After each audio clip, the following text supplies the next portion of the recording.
disintegrates in 5 years, how much sample will remain at the end of 20 years? Now this problem is based on the definition of decay constant. 10% of a sample disintegrates in 5 years. What it means, in the first 5 years, on 100, 10% will disintegrate. What remains is 90. In the next 5 years, 10% of 90 will disintegrate. 10% of 90 is 9, so 81 will remain, 90 minus 9. Next 5 years, 10% of 10% of 81 will disintegrate, that is 72.9. And in next 5 years, 10% of that will disintegrate. So what should remain is 65.7.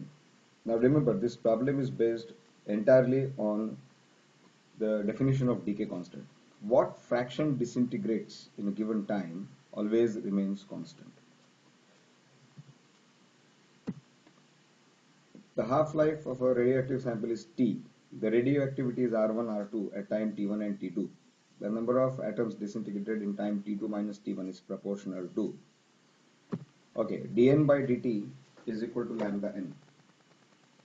Now that dN by dt is, this dN by dt is also called activity, which is denoted by R.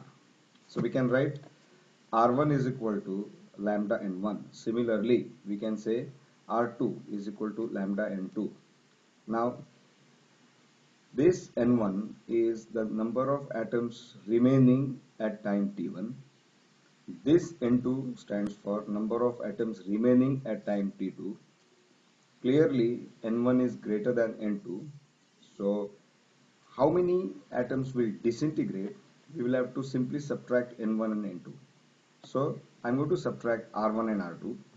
So, I get r2 minus r1 is lambda n2 minus n1. So, n2 minus n1 is r2 minus r1 by lambda. So, r2 minus r1, and putting lambda as 0.693 by t. Now, observe that r2, r1, 0.693 is constant. So, we get n2 minus n1 is directly proportional to capital T.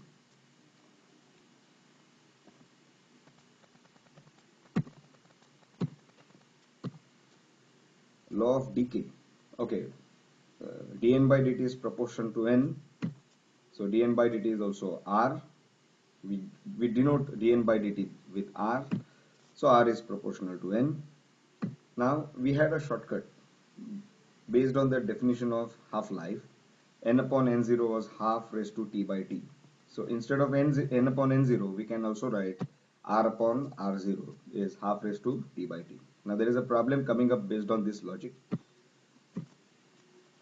Two radioactive samples have equal masses if their half-lives are 1 year and 2 years. Compare their activities at the end of 6 years.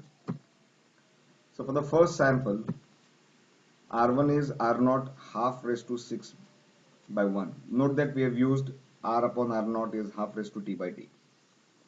Now half raised to 6 will be 1 upon 64 into R0.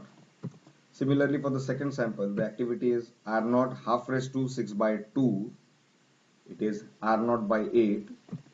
So R1 by R2 will be R0 by 64 upon R0 by 8. Rearrange, you will get R1 upon R2 is 1:8.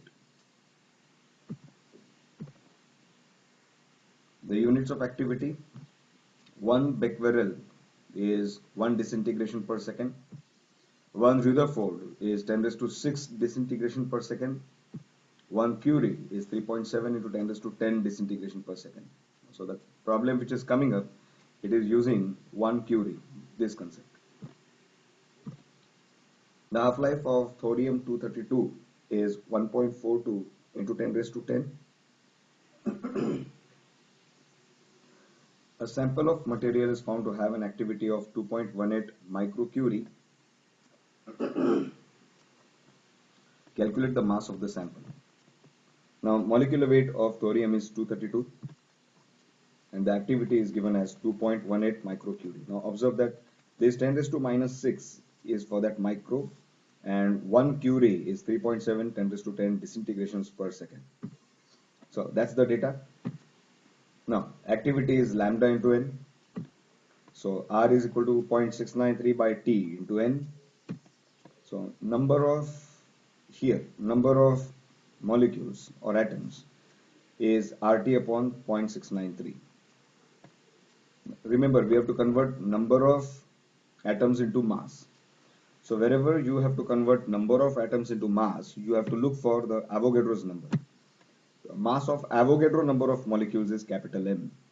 Observe that this is the Avogadro's number, NO. So mass of N molecules will be N into M upon Nn. Oh, that's a Chiku problem we usually have. N0 molecules have a mass of capital M, so N molecules should have what mass? Now observe that we know what is capital M, it is 232. We know what is N naught, well, Avogadro's number, and we know what is capital N. That capital N will come from this box.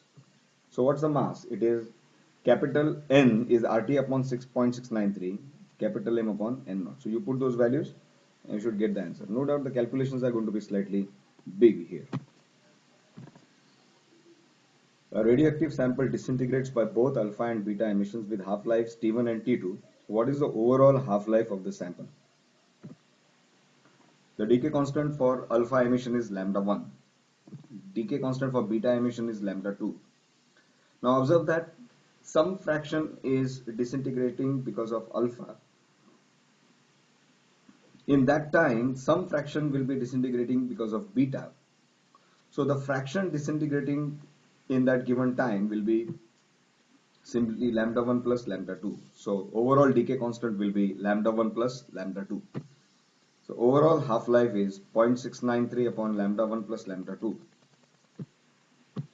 So 0.693 upon, I am writing lambda 1 as 0.693 by T1, lambda 2 as 0.693 by T2. So T is equal to T1, T2 upon T1 plus T2. Mark, this question is very important, especially this highlighted part is very important here. So T is equal to T1 plus, T is T1, T2 upon T1 plus T2.